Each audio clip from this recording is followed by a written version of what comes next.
Submitting Life Podcast with Ty Gay and Chasen Hill. Mobile episode. In this episode, we interview Jonny Hawkins, the singer of Nothing More and Brazilian Jiu-Jitsu practitioner. All right, the Submitting Life Podcast. Chasen Hill, Ty Gay, and then Jonny Hawkins today, the singer of Nothing More. Thanks for being on our podcast today, my friend. It's our first mobile show. It is our first mobile one. We've never gone out into the field. Are y'all like in a studio usually, or Typically, at home, or? yeah, we're fancy. Yeah. We're super We've got a fancy. studio. Typically, we have a producer that has like actual mics and everything. So yeah. So we're doing it. All. Yeah, guerrilla mobile. style. Yeah. Awesome. I like it. Great. So we have some questions for you from the internet and from our own brains. There's not much in there. Yeah. Now I'm worried. It's all right. So first, I mean, the stories we tell ourselves. 2017, your record that got released. It is super emotional to me. So like, how is that playing that all the time? Is that emotionally draining, or is it okay? What's going on? Are you all right? The real question: how you doing? Yeah. No, I mean honestly, I don't go to the same place live that I go to when recording the song. Okay. It's a different place, and I think there's an overlap. You know, there's obviously times live when I'll sing a lyric from a song that's a real personal one, or I might be dealing with something behind the scenes. With family or friends or something, and it'll all come back, and I will feel the emotion in that moment. But for the most part, the live performance is kind of a different psychological space for me. It's much more of an extroverted experience, whereas in the studio is much more of an introverted, inward experience. So, no, I don't. If I felt every lyric and every song every night, I would be a wreck. Yeah, it's and impossible, I wouldn't, wouldn't function. So it's just a different thing. I'm just getting energy. I think it's more that just typically energy. people don't understand that, though. They think that every night is this grueling, horrible thing, and so I think that's good to hear you say that. It's just good. It lets people know that like there's many facets to doing the songs. Like live is different than when recording it and the emotions that are recording it, even though it's still emotional. Yeah. Right. But it's still. It's still easy totally. to get around. It's just in a different way. So, with that being said, what about the new record? When's it coming out? When are you gonna? We don't have a date, but we're wrapping up this record right now. This is the Truth Tour US, and then we have the Truth Tour in Europe coming up, and then probably take a month or two off, and then clear our heads, get back together, start working on it late summer 2019, maybe the fall. And then who knows how long it'll take? Probably 6 months to a year. Got it. That's awesome. All right, so, super serious question right here. And so we kind of have a martial art following of people, and so there's a lot of security people that follow us. And we want to know, is there, because there are a lot of mass shootings now, shows like yours are a soft target or considered a soft target. What do you do to keep your fans safe, and or is it just left up to the venue? That's a good question. We most of the time it's left up to the venue and the promotion company. Like we're doing this tour through Live Nation, so everything from tickets to sound to security is pretty much handled by them. But it is a good question. I think one worth probably answering better than I can answer right now. I think that when we had a kind of an eerie experience. We went to Europe about 2 or 3 years ago. I think it's about like 3 or 4 years ago actually. Le Bataclan, the Eagles of Death Metal. Remember that shooting? Yep. So we had just played that venue 6 months before that, and so I was packing my bags, literally with the television on, and I was about to go to Europe again, and that was the venue we played in Paris. And so I see all these people running out this door into this little alleyway kind of street, and I was like, why does that look so familiar? And I was like, because that's where you were just at. Shit. Wow. I was like, I ran out that same door like barefoot and like no shirt on, like literally straight off the stage going to my bus, and It was eerie, man, because that was a scary venue too. Because when I thought about it, I was like, man, our green room was literally like fish in a barrel kind of a situation. We had a spiral staircase with 2 walls on each side, you know, nowhere to go, like castle style. Sure. That went up to this room with no windows, no exits, and just a small room. And so we would have just been stuck. So it kind of freaked us out a little bit. We were like, okay, so especially when traveling abroad, it's a trickier situation with gun laws and Sure. and any kind of weapons. Oh yeah. So, you know, we talked about, okay, what do we bring? And honestly, the conversation kind of died off a little bit, but we talked about what they call an oh shit bag. And it's just a bag full of... bag. Yeah, it's like, Yeah. it's a bag you can take anywhere that's legal in all countries, but Sure, still okay. it's better than nothing kind of a thing. I like Whether that it's idea. from tasers or mace to, you know, I wanted nunchucks. I don't know. I'll hit the bullets, you know, just fucking get... But You can't have nunchucks, I don't think. But you guys don't have like a security just for you guys. Do you guys have No. like an actual security? No, I think as we grow, it's really just honestly, it's a financial decision. Yeah. I mean, Sure. we're already packed to the brim on this bus, Yeah. and before we can hire any more crew permanently, we have to have another bus because we're Right. already maxed out. Sure. And Yeah. everyone has a full-time job already. Yeah. So it's really until we get to that point. And the good news is, you know, we do play, you know, good-sized shows, but we're still not at that level where, well, I take it back. Eagles Death Metal, you know, that was a smaller show than a lot of the ones we play. So I guess you never know where it's going to happen, but Yeah. I like to remind myself statistically, as much as they are increasing and we have a bigger awareness of them happening, it's still like less likely to, or it's more likely to get struck by lightning. It's true. It's true. So I try to remind myself of that. It is sensationalized, Mhm. but It's still horrible. still makes And me a little edgy. it's scary. So we will get security. So you know, yeah, maybe next afterwards we'll talk to you about some security plans Yeah, we yeah. have that you can implement just to all your crew. That would be great. Separate actually. thing. Not trying to sell you anything. No. people. No, I would. But still, We this is- consult that a lot though. So, but Oh, yes, cool. I think it's just an important. It gives me peace of mind when I'm on tour with my band. If everybody has like knows the security detail or whatever, it just gives me a peace of mind that we're all at least going to meet up at the right spot if the house burns down or whatever. So, Right. but Right. yeah, security detail is probably important in this day and age. It's getting a little more, you know, whatever. Yeah, it's good. It's good to have a plan, and it's good to have Sure. some knowledge for sure. Better than nothing. That's for Correct. sure. Let's see here. So,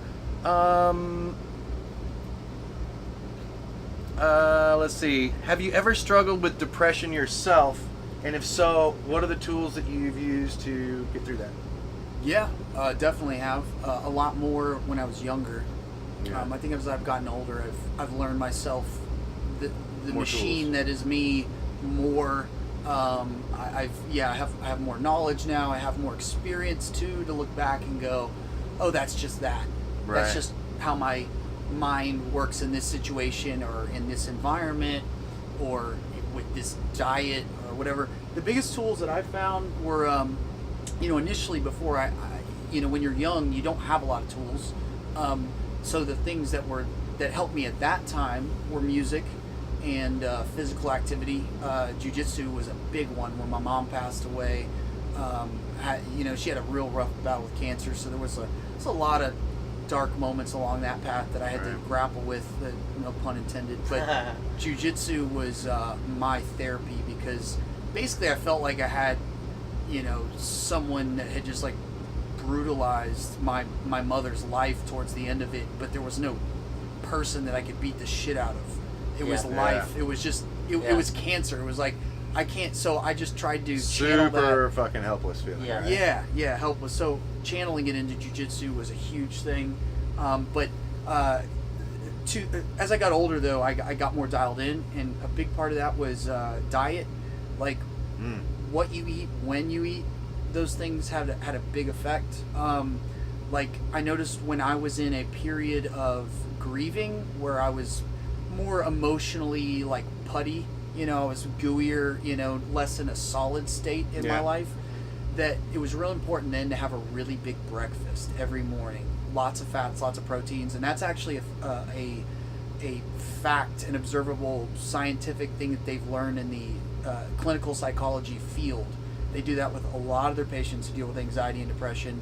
But as I kind of came out of that time period, I now do intermittent fasting, and that works great for me. And mentally, I'm still great. I actually have more energy with that.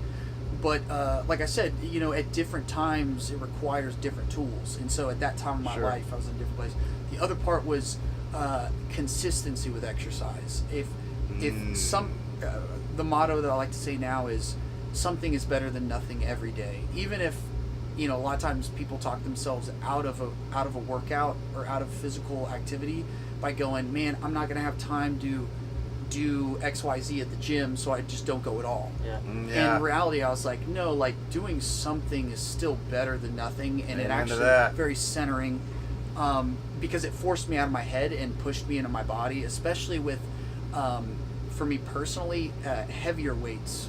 Like when I do higher intensity weights, it literally just forced me out of my head by pressure alone, and had to get in my body. And when I left, I just felt more grounded. It's like a form of meditation for you. Yeah. In a sense, like you get to X out everything. Yes, absolutely. We see that a lot with jiu-jitsu and with any kind of exercise or just high, strenuous stuff like that.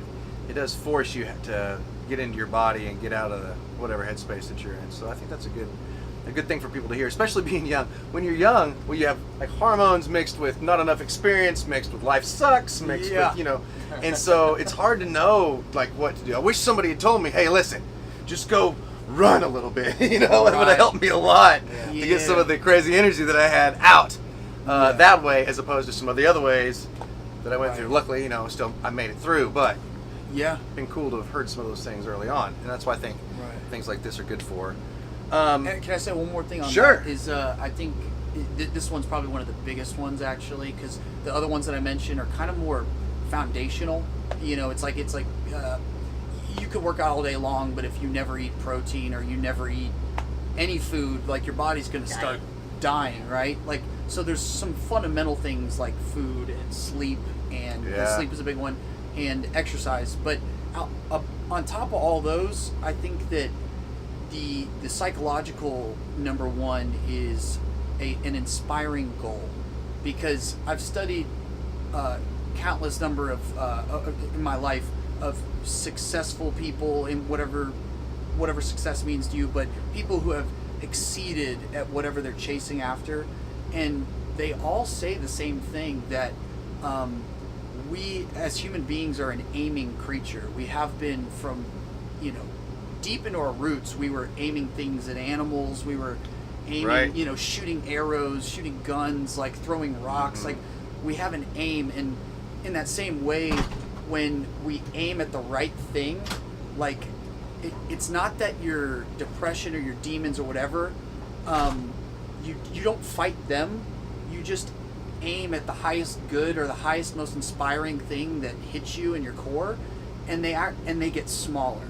And so it's kind of like a paradoxical, almost like a jiu-jitsu or a judo, kind of like use someone else's force against them. It's kind of counterintuitive at times, because you're not fighting the demon head on. You're literally redirecting your focus, and as a result, they just get smaller. And so there's one quote that I'll end with, and I'm probably going to butcher it, but I heard that if you're not if you're feeling depressed or bored or just uninspired in life or whatever, it's that your goals aren't big enough, because they've actually measured with clinical psychology, the bigger the goal and the more ambitious and inspiring and exciting the goal was, the more dopamine people's brains would create. So it literally buffers and pads your system by producing, because all those chemicals are in your brain. There's just things that trigger them to release, and that's one of the biggest ones. And people,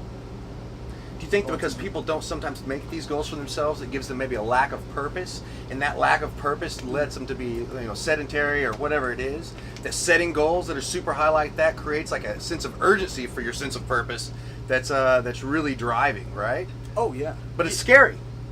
It's scary. you could fail, right? You could Oh, yeah. you could fail. Fail You could big. fail at those things. Do you remember the first? Yeah. Remember the first goal you ever set that was like a really big one, like a huge one? really big one. Honestly, for me, this may not sound big, but because my biggest fear growing up was public speaking Yeah. and talking in Yeah. front of the class. I get anxiety attacks. I wouldn't sleep all night. So my biggest goal was getting on stage. Mm. You know? Now you're a freaking And rock it's- star. it's kind Conquered that one. It's funny, right? It's funny.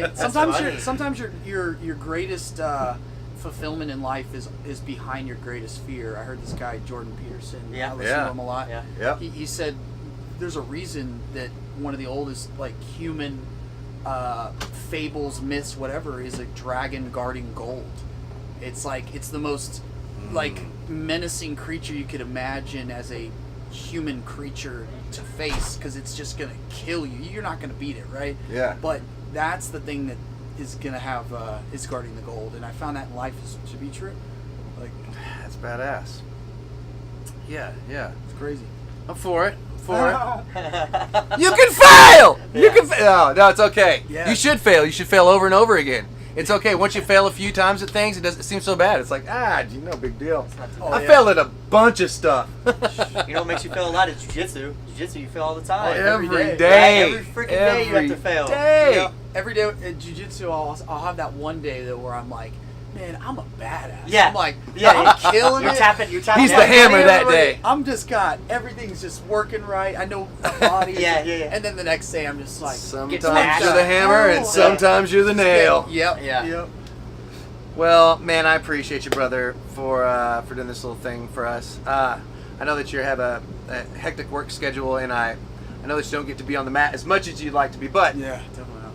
there's always a place on the mat for you, and I can't wait till you get to train just a little bit more. But I'm also excited that you're doing what you're doing right now. I think yeah. it's there's very few people in life that get to do really what they're passionate about and really what they want to do, and you're doing that. And so that's an inspiration to myself and many others. So thanks a lot. Dude, always good to see you, brother. Thank you. Appreciate it, man. Thank you very Yeah. much, man. Submitting life. We're gonna fight after this. Yeah. I'm gonna lose.